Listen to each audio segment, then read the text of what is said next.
ಶಿಕ್ಷಣ ಎಂಬುದು ಧೈರ್ಯ ಮತ್ತು ಸಮಾನತೆ ಕೊಡುತ್ತದೆ. ಸಾಹಿತ್ಯ ಓದು ಮೂಲಕ ಸಮಾಜದ ಸುಧಾರಣೆ ಮತ್ತು ಶಕ್ತಿಗೆ ಅಗತ್ಯವಾಗಿರುವುದರಿಂದ ಓದು ಮತ್ತು ಬರಹದ ಹವ್ಯಾಸ ಬೆಳೆಸಿಕೊಳ್ಳಬೇಕು ಎಂದು ಮಂಡ್ಯದ ಕರ್ನಾಟಕ ಭವನ ಅಧ್ಯಕ್ಷ ಪ್ರೊಫೆಸರ್ ಜಯಪ್ರಕಾಶ್ ಗೌಡ ತಿಳಿಸಿದರು.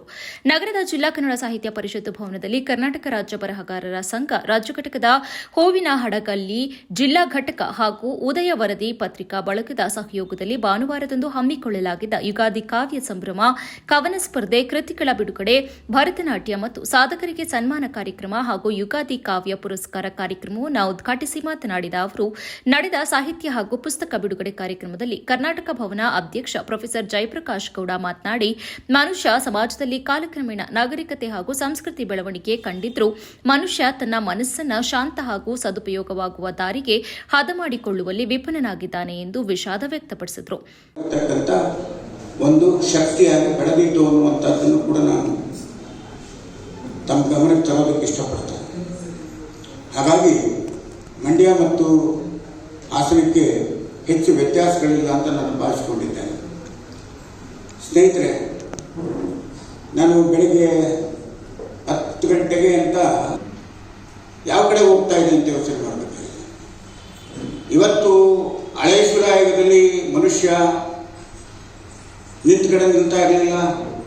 ಎಲ್ಲಿ ನೀರು ಸಿಗುತ್ತೋ, ಎಲ್ಲಿ ಗೆಡ್ಡೆಗೆಣಸುಗಳು ಸಿಗ್ತಾವೋ, ಎಲ್ಲಿ ಕೊಟ್ರೆಗಳು ಸಿಗ್ತಾವೋ ಅಲ್ಲಿ ವಾಸ ಮಾಡ್ತಿದ್ದ. ಈಗ ಏನಾಗಿದೆ, ಆಮೇಲೆ ಬರ್ತಾ ಬರ್ತಾ ಬರ್ತಾ ನೀರು ಇರೋ ಕಡೆ ನಿಂತ ಬಟ್ಟೆಗಳನ್ನು ಕೊಟ್ಕೊಳ್ಳೋದಕ್ಕೆ ಪ್ರಾರಂಭ ಮಾಡ್ದ. ಕ್ಲೈಮೆಟಿಕ್ ಕಂಡೀಷನ್ಸ್ಗೆ ಅನುಗುಣವಾಗಿ ಬದುಕೋದಕ್ಕೆ ಶುರು ಮಾಡ್ದ.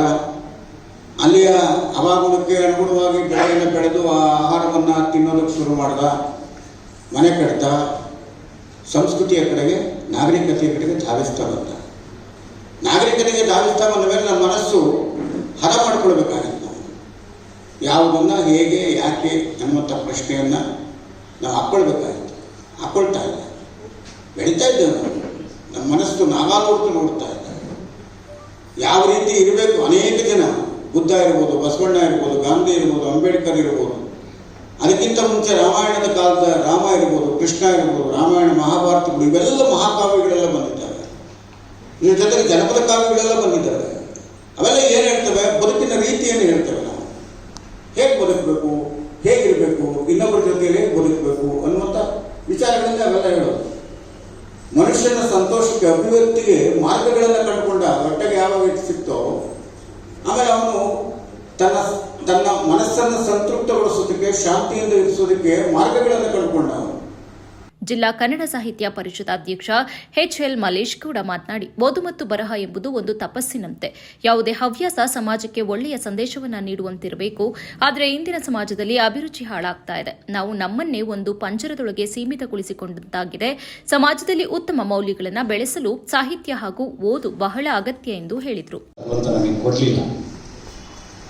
ಇಷ್ಟೆಲ್ಲ ಮಾತಾಡ್ತೀಯ, ನೀನೇನು ಬರೆದಿಲ್ವಾ ಅಂತ ಯಾವುದೋ ಒಂದು ಸಮಾರಂಭದಲ್ಲಿ, ನೀನೇನು ಬರೆಯೋದಿಲ್ವಾ ಅಂತ ಕೇಳಿದ್ರು.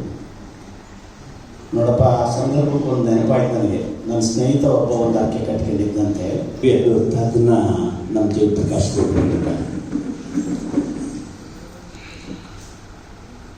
ಅದಿಬ್ಬರು ರಮೇಶ್ ಇರಬಹುದು. ಆಮೇಲೆ ಅದ್ರ ಜೊತೆ ಹೇಳ್ತೀನಿ, ಯಾವ ತಿಳ್ಕೋಬೇಡಿ. ಉದಯೋನ್ಮುಖ ಬರಹಗಾರನೆಲ್ಲ ಸೇರಿಸಿ ಕುವೆಂಪು ಅವ್ರನ್ನ ಕರೆದು ಭಾಷಣ ಮಾಡಿಸೋ ಸಂದರ್ಭದಲ್ಲಿ ಅವರು ಹೀಗೆ ಮಾತನಾಡೋ ಜಯಪ್ರಕಾಶ್ ಗೌಡ ಥರ, ನೀವೇನು ಬರೀಬೇಕು, ಏನು ಬರೀಬಾರ್ದು ಅನ್ನೋದು. ನಮ್ಮಲ್ಲಿ ಇಷ್ಟು ಬರಹಗಾರಿದ್ದಾರಲ್ಲ, ಆ ಬರಹಗಾರರಲ್ಲಿ ಎಷ್ಟು ಜನ ಓದುಗರಿದ್ದಾರೆ? ಬಹಳ ಮುಖ್ಯವಾದಂಥ ಸಮಸ್ಯೆ. ಓದುಗ ಅನ್ನುವಂಥದ್ದು ಒಂದು ಕೀಳದು ತಪಸ್ಸು ಅಂತ ಹೇಳಿದ್ಮೇಲೆ ಬರೆಯೋಕೆ, ಆ ತಪಸ್ಸಿನ ಜೊತೆಗೆ ಇನ್ನೂ ಒಂದು ಧೀಶಕ್ತಿ ಇರಬೇಕು ಓದುಗರಿಗೆ. ನಾನು ಯಾವುದನ್ನು ಓದಬಲ್ಲೆ ಅಂತ. ಕುವೆಂಪು ಅವರು ಆರಂಭದ ದಿನಗಳಲ್ಲಿ ಬರೀತಾ ಇದ್ದ ಕಾಲದಲ್ಲಿ ಅವ್ರು ಎಲ್ಲೋ ಬರ್ತಾರೆ ಅಂದರೆ ಅವ್ರ ಸಂಬಂಧಿಕರಲ್ಲೇ ಒಂದು 100 ಜನ ಸೇರ್ಕೊಂಡ್ಬಿಡೋದಂತೆ ಒಟ್ಟೊಟ್ಟೆ. ಅವ್ರ ನೆನಪಿನ ದೋಣಿಯನ್ನು ಓದಬೇಕಾಗುತ್ತೆ. ಪುಟಪ ಬತಾವಣೆ ಮತ್ತು ಅವನೇನೋ ಒಂದು ಹೊಸ ಬರ್ದಿರ್ತಾನೆ. ಏನು ಬರ್ದಿದ್ದೀಯ ಅಂತ ಕೇಳಬೇಕು ಅಂತ ಹೇಳಿ, ಏನೇನು ಬರ್ದಿದ್ದೀಯ ನೀನು, ಈಚೆಗೆ ಏನು ಬರ್ದೆ, ಏನು ಬರ್ದೆ ಅಂತ ಹೇಳಿ ಕೇಳೋಕ್ಕೆ ಒಂದು 100 ಜನ ಆ ತಲೆಮಾರಿನವ್ರು ಅಲ್ಲಿ ಸೇರ್ಕೊಂಡ್ಬಿಡೋದು.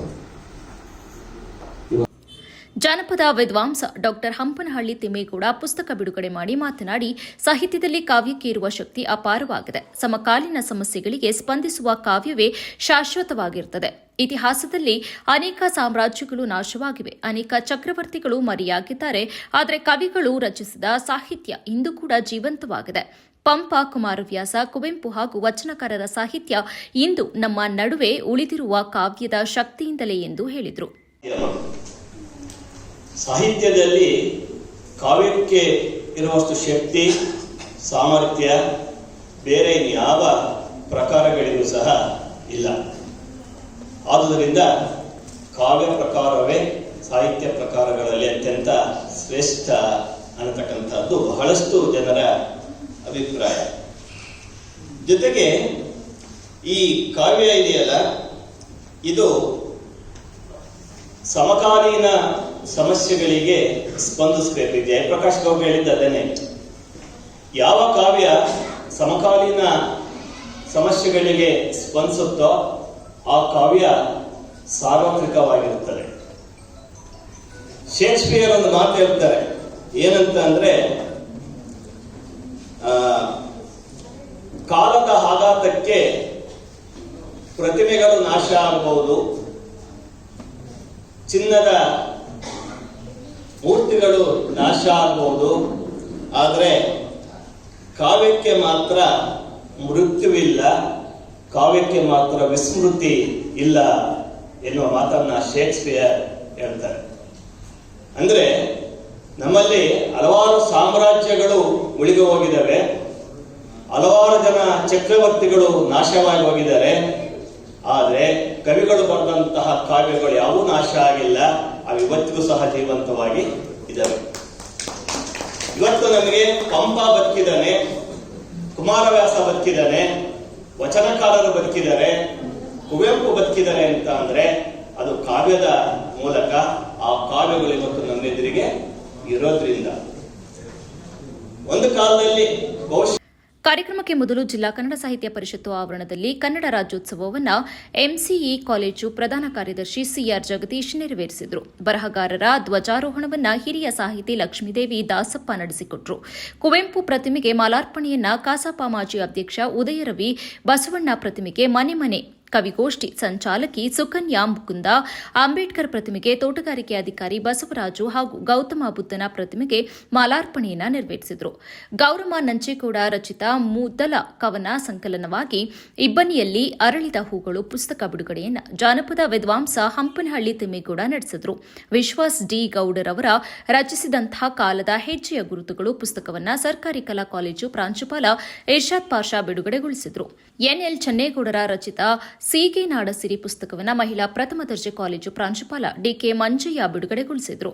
ಇದಾದ ಮೇಲೆ ರಾಜ್ಯ ಮಟ್ಟದ ಪ್ರಶಸ್ತಿ ನೀಡಲಾಯಿತು. ಜಿಲ್ಲಾ ಮಟ್ಟದ ಕವನ ಸ್ಪರ್ಧೆಯಲ್ಲಿ ಇವತ್ತು ಯುಗಾದಿ ಕಾವ್ಯ ಪುರಸ್ಕಾರಕ್ಕೆ ಆಯ್ಕೆ ಕಾರ್ಯಕ್ರಮ ನಡೆಸಲಾಯಿತು. ಇದೇ ವೇಳೆ ಉದಯ ವರದಿ ದಿನಪತ್ರಿಕೆ ಸಂಪಾದಕ ವೆಂಕಟೇಶ್, ಪ್ರಧಾನ ಸಂಪಾದಕ ಜೋಸೆಫ್ ಡಿಸೋಜಾ, ನಿವೃತ್ತ ಉಪನ್ಯಾಸಕ ಡಾಕ್ಟರ್ ಬರಾಳು ಶಿವರಾಮ್, ಬರಹಗಾರರ ಸಂಘದ ಜಿಲ್ಲಾಧ್ಯಕ್ಷ ಡಿ ಸುಂದರೇಶ್ ಉಳುವರೆ, ಹಾಗೆಯೇ ತಮ್ಮಣ್ಣಗೌಡ, ನಮ್ಮ ಹಾಸನ್ ಟಿವಿ ಸಂಪಾದಕ ತೌಫಿಕ್ ಅಹಮದ್, ಸಂಪಾದಕ ಸುನಿಲ್ ಕುಂಬೇನಹಳ್ಳಿ ಇತರರು ಉಪಸ್ಥಿತರಿದ್ದರು.